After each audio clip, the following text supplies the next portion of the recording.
Saturday, August 17th, 2024. Focus. The soul of the Father and the soul of the Son is mine. The soul who sins shall die. God is cruel to make me pay for my father's sins. These angry words of an alcoholic afflicted by liver cirrhosis made me wonder, can we hold God or ancestors responsible for the bitter fruit of our own vices? Children answer for their parents' sin.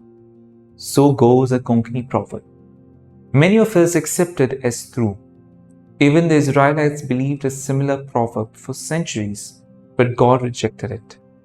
He pointed out that we do not die for our father's sins, but our own. Praying for our ancestors is good, but is making it a lifetime endeavor to cleanse generational sins necessary for our spiritual well-being?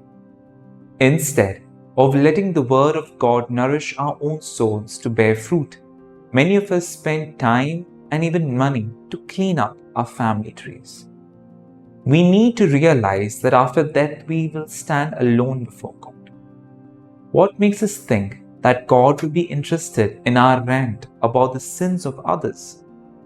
Instead, let us endeavor to approach God with childlike innocence, confidence, and simplicity, and surely He will say to us, "Let the little children come to me, for to such belongs the kingdom of heaven." Fruit.